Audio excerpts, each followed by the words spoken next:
Hi, I'm Dr. David Dobson. Welcome to Conversations. Today, my guest is Tracelyn Cornelius. Tracelyn is a PhD candidate in sustainability management at the University of Waterloo. Her PhD research focuses on knowledge mobilization and its intersection with equity, diversity, and inclusion for cross-sector partnerships. Today, we will discuss her doctoral work. It's a great pleasure to have you on my show, Tracelyn. It's also my pleasure to be here. I'm excited to chat with you today. Thank you. What brought your interest to knowledge mobilization and cross-sector partnership?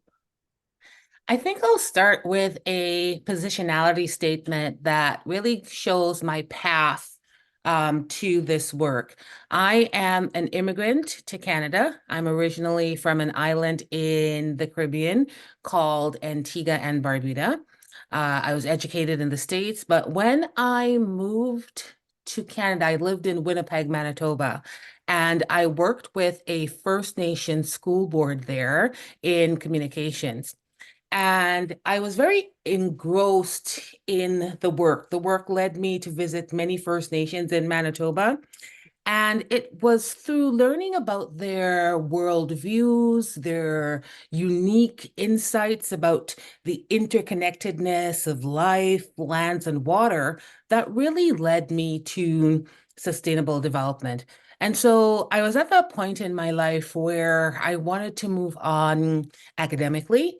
And so I found the Masters of Environment and Business at the University of Waterloo a couple of years ago. Mhm. And that is what really started me on this journey. And so I moved to Manitoba. I completed the Masters of Environment and Business. Mhm. It's an MBA equivalent.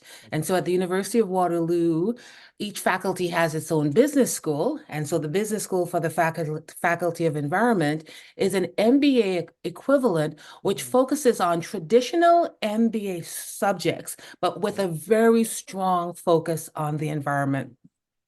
And Okay. so when I completed the capstone project, AKA thesis for this course, I looked at what were the barriers and opportunities to integrating equity, diversity, and inclusion into education and research settings. Let me say that research has since been published. It's now a book chapter Oh, that nice. is by the same name, Okay. and it is in the book Why Diversity, Equity, and Inclusion Matter with Mhm. editor Bin Srinidhi. And, Okay. and so back to my path, I completed that, and I felt that there was a gap in completing that work. I felt that there was a gap in terms of accountability. That Mhm. work looked at what were the barriers and opportunities, Yeah. but I still felt that there was a gap. Even knowing the barriers and opportunities, I felt that there was no framework Mhm. to ensure that people are doing what they're committed to do. What does success look like for EDI? And that Right. is what really led me Mm. to pursuing a PhD. After completing the MEB, I didn't feel like my work was completed. Yeah. And so I applied and was accepted Good. into the PhD in sustainability management, Yeah. where I'm actually continuing the work that I started in the MEB. Nice. Nice. So, what are your expectations from your PhD research? So as I mentioned, I recognized that there was a gap in terms of accountability in the EDI space. Okay. When I approached this PhD, I initially connected the work to the Sustainable Development Goals, specifically SDG Yeah. 10, Okay. reduced inequalities, Okay. SDG 16, partnerships, and SDG 17, Hmm. partnerships for the goals. But I Okay. felt that EDI was inherent Hmm. in all of the SDGs. And so I Okay. use this as my platform Yeah. for getting into Yeah. the PhD program. And Yeah. so since EDI is inherent in the SDGs and is so inherent Yes. in the work of sustainability management, Yeah. how are we being accountable? And Yeah. what are the frameworks? What are the recommendations? What are the best practices Yeah. that can be used to ensure this accountability? When I Okay. looked into this, I was astonished Yeah. because I found that while there is a lot out there in the gray literature, Yeah. there is not a lot of evidence-based Mm. frameworks to Okay. support this work. And so what is happening is that we're doing this work Yeah. based on frameworks and Yeah. ideas and concepts and Yeah. premises that have not been tested. Yeah. And as a PhD, someone who has a PhD, you know about Yeah. the rigor Yeah. that goes into um, testing and Yeah. validating Yeah. and affirming this work. And so Yeah. that is where I Yeah. am right now in terms of my PhD journey. I Mm. want to ensure that we address the research gap in Yeah. terms of EDI accountability. Yeah. I want to ensure that we address it from an evidence-based premise. Yeah. And so I have connected my work to knowledge mobilization. Mm-hmm. As I don't know if I mentioned earlier, Yeah. but I've been working in communications for more than 25 years. Wow. And Okay. knowledge mobilization is Yeah. sort of the way researchers Mm. communicate with their target audiences. Okay. And so I have an ingrained, inherent love for knowledge mobilization because it Yeah. aligns so well with Yeah. what I do in my day job. Yeah. And so looking at EDI accountability Yeah. within the confines of knowledge mobilization is Yeah. where I have landed in terms of my PhD. Because in a Yeah. PhD, you have to be Yes. very narrow. Yeah. I can't just look at EDI accountability. Absolutely. And so I've chosen Yeah. that intersection of knowledge mobilization and EDI Yeah. as my Yeah. platform for Okay. how I advance and move forward Yeah. in my PhD work in sustainability management. Very nice. So what I know that you have done a systematic literature review on the current state of integrating your EDI into knowledge based mobilization. What have you learned from this review? Oh, good. So let me first start by just giving a definition of what is a systematic literature review. So in Okay. academic lingo, we call it Yeah. an SLR. And so a Okay. systematic literature review, aka SLR, is a methodological and Hmm. structured research approach that aims to identify, evaluate, and synthesize relevant studies related to a specific research question. So Okay. it's a methodological way of Okay. looking at a literature review. And Okay. there are certain steps that you have to follow. There are certain Yeah. Prisma Yeah. guidelines that you have to follow. And Yeah. what it does is that it adds this level of rigor in Yeah. that it allows anyone else who Yeah. wants to replicate that research to Mm. follow the same steps and replicate the research. So Yeah. that is what I like about the literature Okay. review. You're Yeah. not just grabbing papers here and Yeah. there. Yeah. It's a Yeah. systematic way of doing Yeah. it. And so Yeah. my research question was, Yeah. what is the current state of integrating EDI into knowledge mobilization? And Okay. what we did was that we reviewed the scholarly literature on Hmm. integrating EDI Hmm. into KMB, which is Okay. the abbreviation for knowledge mobilization, Okay. over the past 10 years. Uh-huh. We looked at the databases ProQuest and Scopus to find Okay. peer-reviewed articles.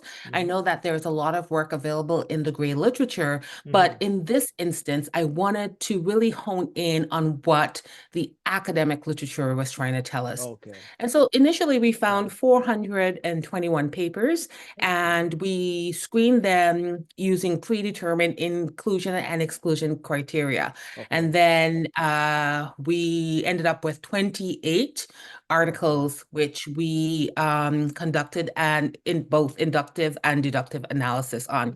And when I say we, I'm referring to my brilliant supervisor, Dr. Amelia Clark. It's just been an amazing experience Yeah, working with her. Her yeah, support and yeah, guidance yeah, is what has made this yeah, PhD journey, my yeah, experience, yeah, so enjoyable. People always, yeah, when I talk about my research, I yeah, glow and yeah, people comment yeah, on it and they're yeah. like, you're one of the few PhD candidates that I meet who seems to be enjoying this work. And I attribute Nice. it to the wonderful working relationship that I have with my PhD supervisor, Dr. Amelia Clark. It's been a tremendous learning experience. Okay, Yeah. so now back to the SLR. Yeah. And so from those 28 papers, there Yeah. were some astonishing findings. Hmm.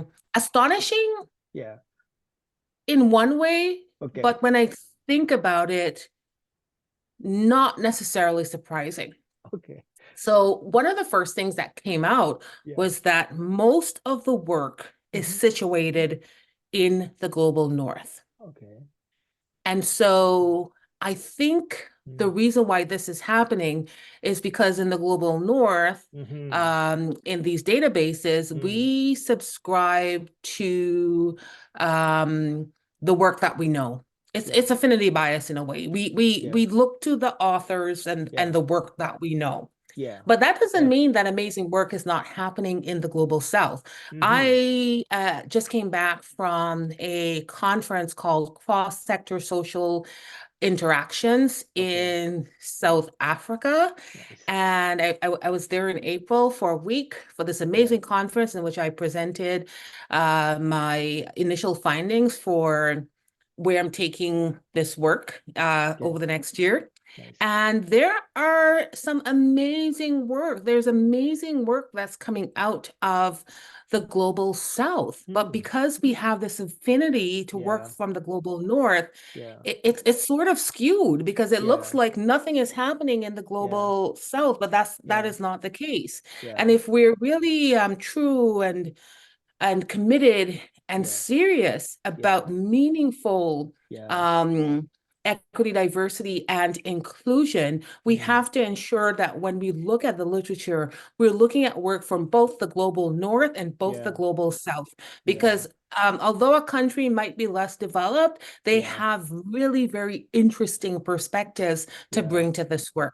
So Yeah. another finding is that most of the work is conceptual. Hmm. So most of Okay. the peer-reviewed papers that we're looking at were people Okay. sharing, were experts who were Mm. sharing their ideas. It wasn't Okay. empirical evidence. Hmm. And we need that empirical evidence Yeah. for, as I said, for rigor, Yeah. for validation, because Yeah. there was just a lot, what I Yeah. found, it was that a lot Yeah. of people who were sharing Yeah. ideas Yeah. and concepts, Yeah. but there was nobody actually taking these ideas Yeah. and concepts into Yeah. the field Yeah. and trying to implement them and coming back and Yeah. and telling us what are the findings, what Yeah. worked and what Yeah. did not Yeah. work. Okay. And I found that really very interesting. I think that is a really deep research gap with Yeah. which needs to be explored.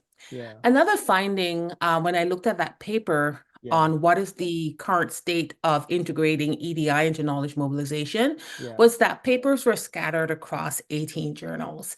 And Oh. so what that tells me is that Mm. there's no real home for Yeah. this intersection of knowledge mobilization and EDI. Okay. And so, as a research gap, maybe Hmm. future researchers can Mm. look into this Yeah. Okay. and people who are starting journals or sub-journals, and this might not be the correct terminology for them, but I Hmm. know that journals like AOM have different Yeah. categories within Yeah. their framework. Yeah. People could look at possibly starting a new sub-journal, my word, Okay. on that intersection of knowledge mobilization and EDI. Mm.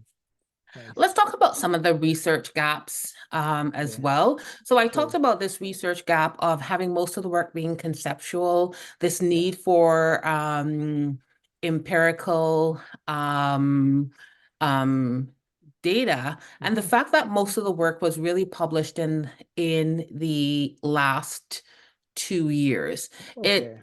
It's a promising finding Okay. because at least now people are looking at Yeah. the intersection, Yeah. and researchers are perhaps open to finding gaps Yeah. and exploring them. And that's why I'm very excited for this paper to come out. The paper Nice. is currently a manuscript, Oh, nice. and we are going through the R&R, revise and resubmit process. And so the paper will be out very shortly. I think the For sure. findings and the research gaps from this Yeah. paper Yeah. has immense benefits for the academic community Sure. as they look at which gaps they can bridge Yeah. as we continue on this work. But I feel very Yeah. excited Yeah. to be Yeah. in Yeah. sort of a vanguard area Yeah. Yeah. of this work. Yeah. It's niche work. I don't see a Yeah. lot of people Yeah. doing it, and I Yeah. feel very blessed and Yeah. excited Yeah. to be here, sort Yeah. of championing this Yeah. intersection. And I look forward to see where this work, not just Yeah. my work, Yeah. but everyone else who's doing it. Yeah. I look forward to see where this lands in the next 10 years. Yeah. Well, I'm very excited for you, Tracelyn, because you're one of the few people who are very excited about reading so many articles and so excited seeing all these gaps. Because I know that personally, even when I'm a student, when I read so many articles, I get like overwhelmed.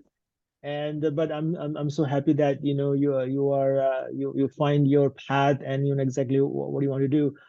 So, what is next for you after the literature review? Okay, so I've completed this literature review on what is the current state of integrating EDI into knowledge mobilization.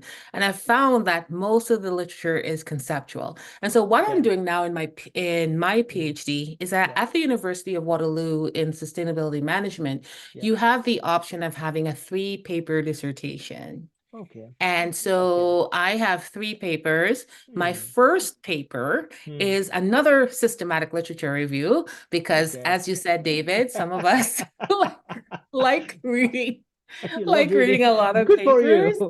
papers. Yeah. And so I am doing a systematic literature review, which is going to be my paper 1, looking at what are knowledge mobilization evaluation frameworks. Hmm. So I'm looking at these knowledge mobilization evaluation frameworks, and in my inclusion criteria includes EDI. So I'm not only looking for EDI this time, I'm looking for general evaluation frameworks. And in a Okay. minute, you'll know why.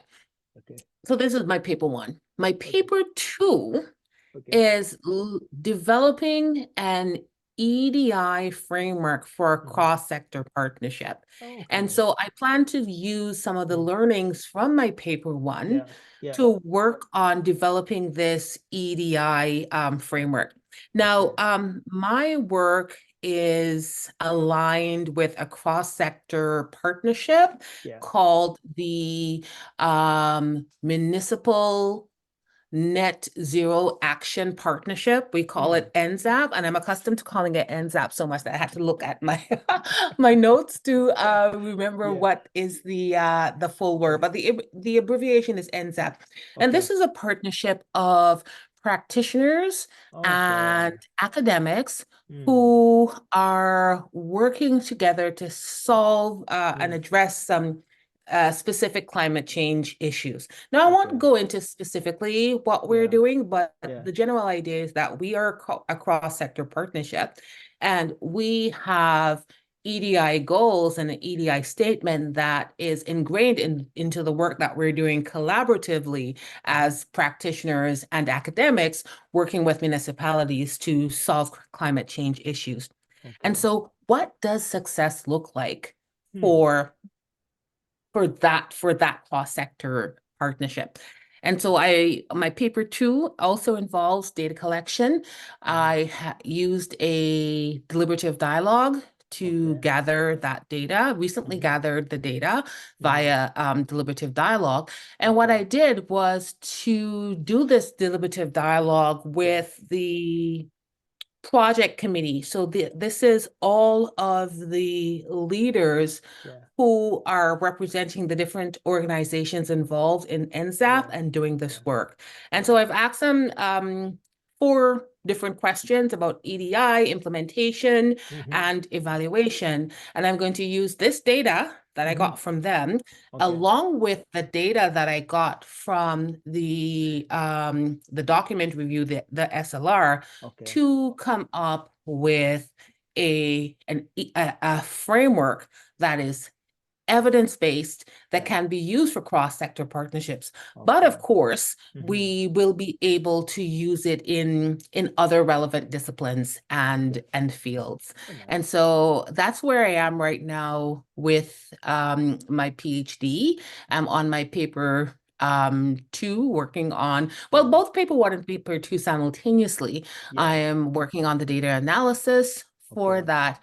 My paper 3 will be looking at something called utilization-focused evaluation that was Okay. coined by Michael Patton, and Mm. that is a form of evaluation that happens before the end product. So usually we evaluate products, knowledge mobilization products, at the end of the product. But what I want to do is to evaluate it as we are going along so that we can make changes and customize the product before we get to the end. And so we have a lot of pilot trainings and train the trainers kind of trainings that has been built into the Municipal Net Zero Action Partnership. And so I plan to evaluate some of those using this utilization-focused evaluation framework by Michael Patton to also develop some best practices as to what works and evidence-based practices as to what works and what do not work in an actual cross-sector partnership. So my work is very practical in nature, and I've gotten that feedback that my work doesn't seem to be deeply connected to theory.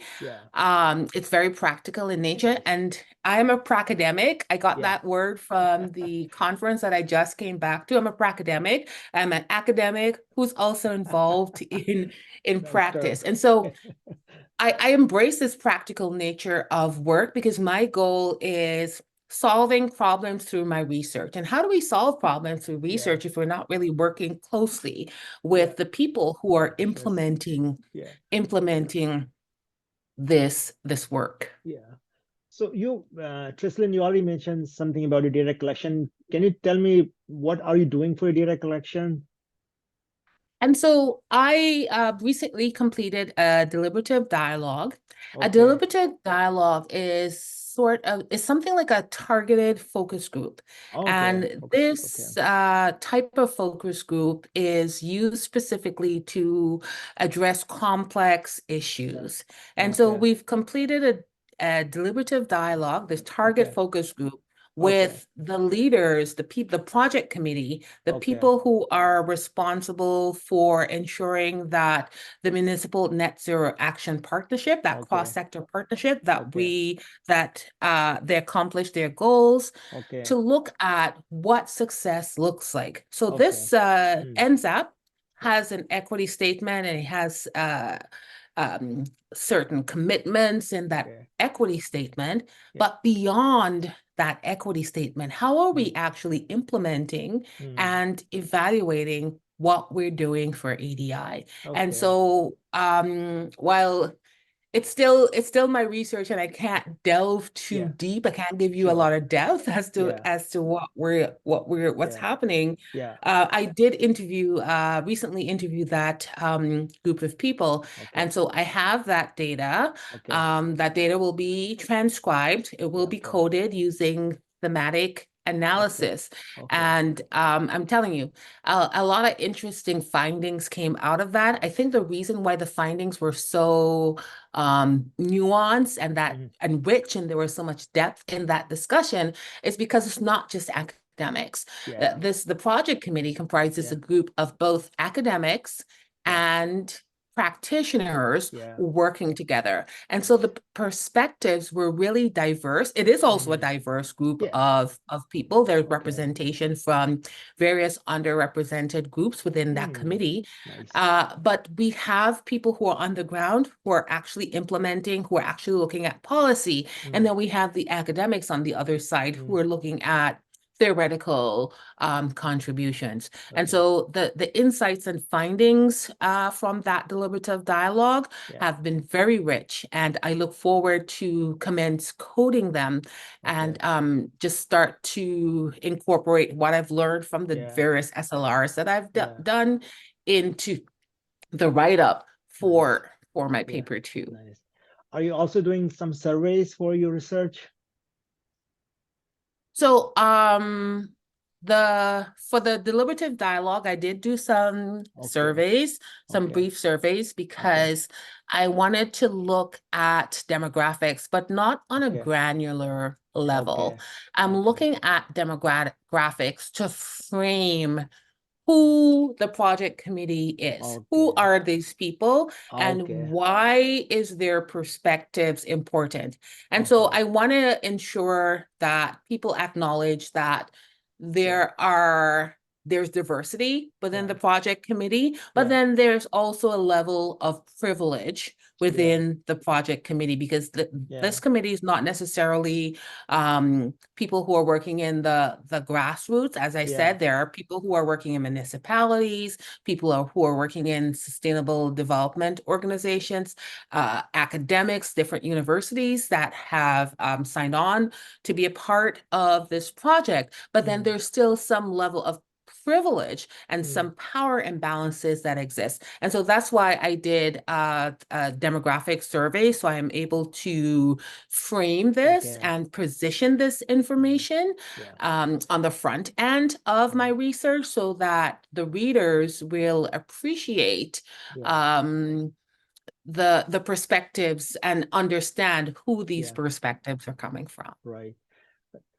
Thank you. I want to go back to some of the work you do. You are the director of inclusive communications in university relations at University of Waterloo. Can you tell us about your work?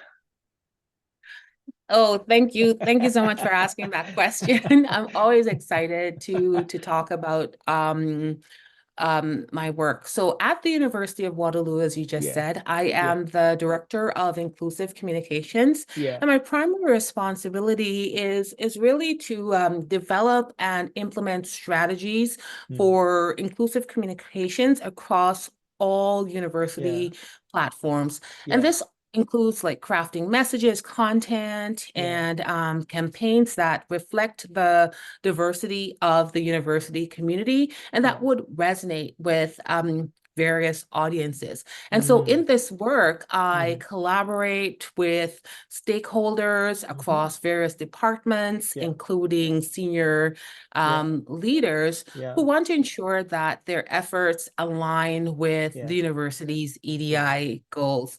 Yeah. I lead an amazing team. I lead an Yeah. amazing team of communications professionals, and we are really we are really committed to developing inclusive messaging strategies and creating accessible content and implementing some of the practices of inclusivity. And so that's the work that I do. It also involves collaborating with various marketing and public relations, human resources, student affairs, departments across campus. I do a lot of community engagement in this Mm. work because Nice. you cannot do this works Yeah. in a siloed sort of approach or framework.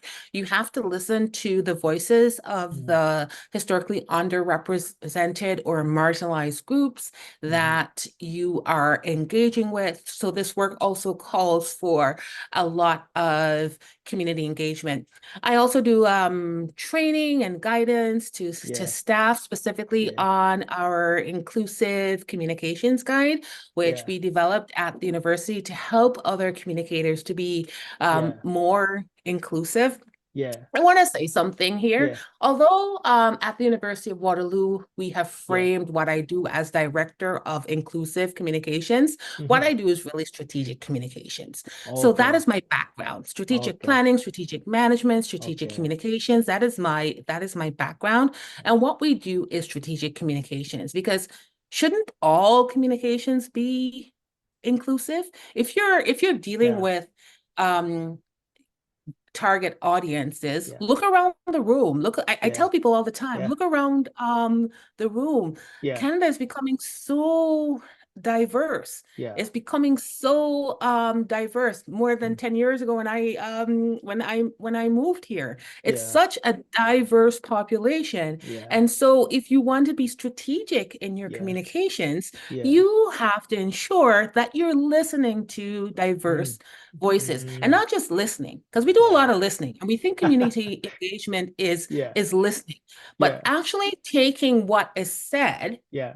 and implementing it. Yeah. And so I am very blessed to Yeah. be able to work in a field that is so close to what I do Yeah. in my PhD research. And I think that is what makes it um, there's where my passion comes from. There's where Nice. my passion comes from because I'm Yeah. living it Yeah. in my lived experience. I'm Yeah. working in it Yeah. and I'm studying it. And Nice. Yeah. that's what makes it exciting Yeah. and passionate for me. And Yeah. so all of the late nights, Yeah. all of the vacation days when everybody goes to the beach with their families and I'm in my basement hacking away at it, Yeah. it makes it worth it Yeah. because this is my passion, not Yeah. only in my research, Yeah. but in my day job as well. Yeah. Yeah. Tracelyn, you are a full-time PhD student, you have a full-time job, and I know that you also teaches, and plus, you have family. So how do you really balance so many things and able to do so successfully? David, I have no life. I have no life.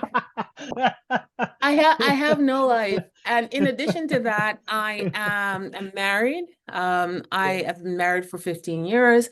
I am a mother of three children. I also have an older stepdaughter. Mm, So I have a son who's 21. He's also a third year student at the University of Waterloo. I yeah. have a daughter who is 13, and then I also have a 12-year-old. And people ask me all the time, how do you do this? How do you Yeah. do so much? I value my time Yeah. and I Okay. treat my time like money. And so I don't waste it. Yeah. And I have to be very Mm, strategic mm-hmm. in how I treat my Yeah. time. Yeah. And so I have really stringent time management skills. I Yeah. block everything out. And I Mm, also block time out for self-care. And so mm, I utilize nice. all of the time that I have. I don't know Yeah. what's happening on Netflix. I don't even have Netflix. I hear people talking about songs coming out. Yeah. There was a Taylor Swift album Yeah. that came out. I don't know. I don't know what this is. I can't help you. I don't know. I block my time out. It's Yeah. heads down. It's Yeah. in the books, and I get it done. Yeah. Luckily, what I Yeah. teach, because Mm-hmm. what I teach part-time at Conestoga College, Mm-hmm. and I teach subjects like sustainable operations, Mm-hmm. sustainable leadership, Yeah. organizational equity, diversity, and inclusion. Yeah. So basically, everything is within the same falls under the same umbrella. So Uh-huh. what I teach is what I study. What I Mm, study is what I do in my day mm, job. So it's very easy. It yeah. doesn't require, Yeah. of course, I have to plan my lessons and Yeah. Yeah. go over my lesson plans and Yeah. everything, but it doesn't require a lot of effort for me. Yeah. It Yeah. it comes very easily for me. Yeah. So along Yeah. with that, along with a lot of very stringent time management Mm, skills, like mm, blocking time out for yeah. everything, Yeah. understanding that as I complete this journey, I Yeah. cannot live the same lifestyle that others who might Mm, not be yeah. on this journey are Yeah. living. Yeah. So Yeah. Yeah. I accept Yeah. that. I Yeah. can't go on the vacations. Yeah. I can't Yeah. watch this new show on Yeah. Netflix. Yeah. I can't Yeah. even read for fun. I haven't read a book for pleasure in years, actually. Like Mm, people talk about, have you heard about this yeah. new book? I'm like, no, I read papers. I read papers Yeah, from my yeah, SLR while I'm yeah, eating lunch.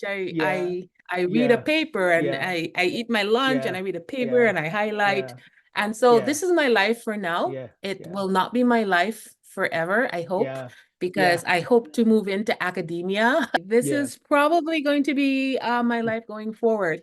But one thing I want to mention is yeah. that I have a very supportive family, so I have to thank Mm, my husband for mm, being very supportive of my PhD journey. And I have mm, to thank my kids because mm. I've been wanting to do a PhD for a long time, but I Yeah, had to wait until my kids were older yeah, and that when they're a little bit more independent and they yeah, don't need me so much. yeah. And so my children are extremely independent. They can take Mm, care of themselves. They can get their mm, dinners. mm. Um, they help me by sending me shopping lists and stuff like that. They help to keep me Yeah, organized. They talk to me yeah.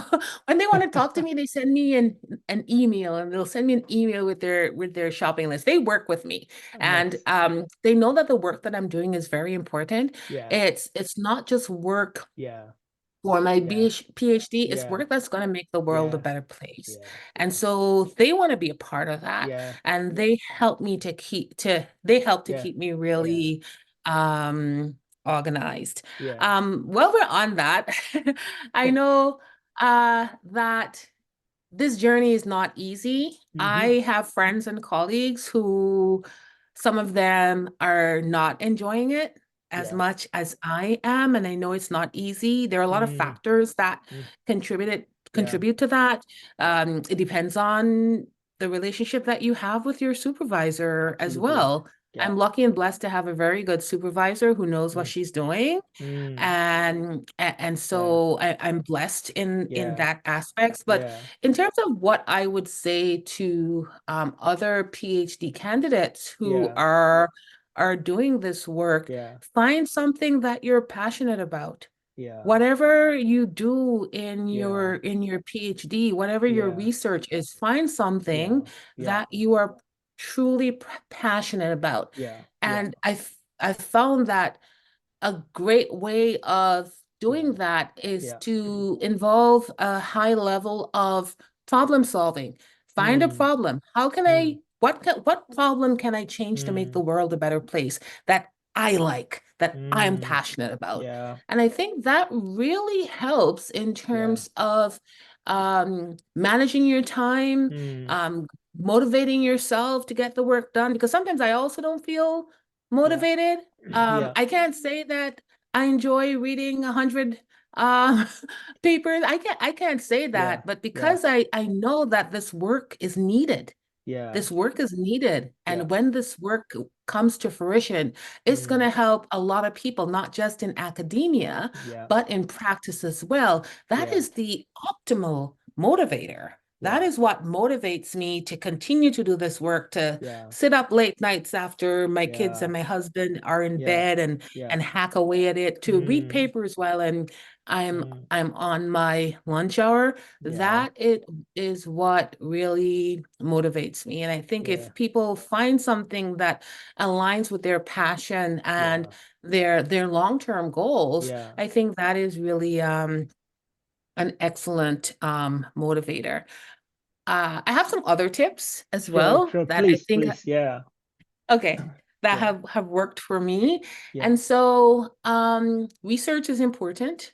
Mm-hmm, And I think it's really important to do your research when choosing a supervisor. I think that the mm, interview for choosing an academic supervisor, it mm-hmm, should be a two-way street.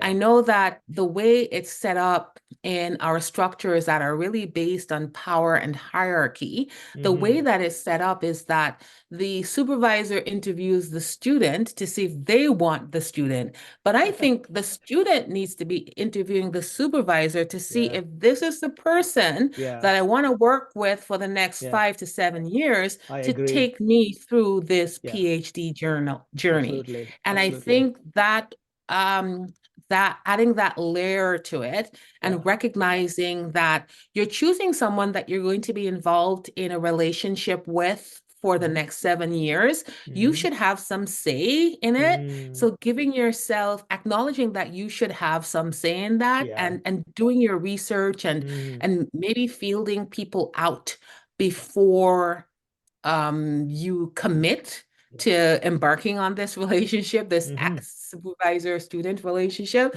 would really help. Yeah.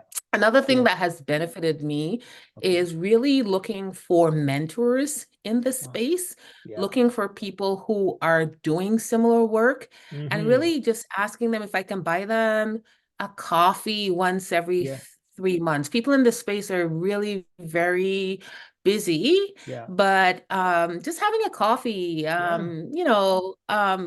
once every 3 months, and just talking to them and hearing what they've gone through. And this is something that I bring back from my culture and from Indigenous cultures as well. So Indigenous cultures pay a lot of attention to listening to their elders and to not reinventing the wheel when there's a practice and a way of doing it in the past. And I find that we stray away from that. That used to be something I think that was inherent in all cultures, that we listened and respected our elders. And I think that we're straying away from that as we become more innovative. But I think that our elders have a lot to teach us. And so I look for mentors and listen to them, because they've gone through it. They've been through it, and they can give you like real life examples from their lived experience as to how they've dealt with this and how they've navigated certain circles. And I'm telling you, as an immigrant, as a Black woman, as a mom who's working full time and doing a PhD part time, there are a lot of circles that I need to learn to navigate. And so I welcome some insights and experiences of racialized women or women working in this space who have gone through this before. So that's something else that I would recommend as a tip. I think that well-being is also very important. And so recently, our academic supervisor organized a presentation for us where someone spoke about, we're actually doing a presentation on looking at the publishing process, because that level of rigor, it's not for the faint of heart. The revise and resubmit, the revise and resubmit. It's not for the faint of heart. And so what this individual had shared with us as we go through this process of publishing is to celebrate small wins. Because what I've found, that was very impactful for me when she said that, because what I have found as someone who is very busy, and I complete a project and then I move on to the next one. I complete a project and I say, what's next? And I move on to the next one. I don't take pause to acknowledge, hey, I've done something amazing here. Like only 3% of the population is doing the work that I'm doing, and maybe less when you bring in my intersectional identity and the fact that I have a family and stuff like that. So celebrate the small wins. And so there are different ways of celebrating small wins. She said she likes stationery, and so she'll buy a nice book. You probably won't be able to see this because my camera is blurred, but buy some nice stationery, buy a nice pen, buy a mug with a nice message. But practice well-being and center well-being by recognizing small wins. Don't beat yourself up too much. You're a human being. Don't beat yourself up too much. Accomplish what you can accomplish. Sometimes you have to take pause. Sometimes you're just gonna have to stop, take pause. Missed deadlines is a missed deadline. So what? It's a missed deadline. You can catch up. But prioritize well-being. And with me, I build time into my schedule for some wellness and some well-being. So in terms of tips as to, how you can make this journey fun and Yeah. successful. Yeah. Those are the tips that I've been incorporating Yeah. in my PhD Yeah. journey so far. In this way. Oh, something else. Sure.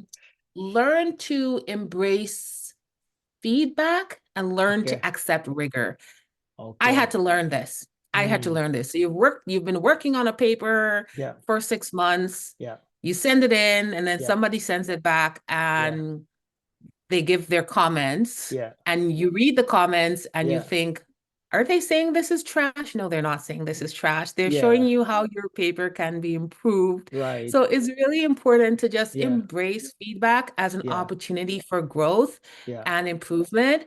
Yeah. And on the other side, I think that the people who are giving feedback need to understand how to give feedback as well. Right. Yeah. Feedback should identify a problem and look Yeah. at ways in which you can improve the problem. And I think if we Right. take it from that premise, Yeah. that process of giving and receiving feedback Yeah. would be more successful. And Yeah. so those are the tips that I would recommend for anyone wanting to embark on a PhD journey. It's a Mm. lot of work, I'm not gonna lie. It's a lot of work. It is. I wouldn't recommend it. I would Yeah. not, I would not recommend it unless you're really passionate about it. Yeah. Yeah. Thank you so much for your time, Tracelyn, and best wishes in completing your PhD. Oh, thank you so much, David, for seeking me out and giving me the opportunity to talk to your audiences and to share the work that I am doing. And I would really like to keep in touch. Of course, I've already subscribed to your channel, Oh, thank and I you. really want to keep in touch. And I just want to conclude by saying thank you for this work. Thank you Thank for you. this work.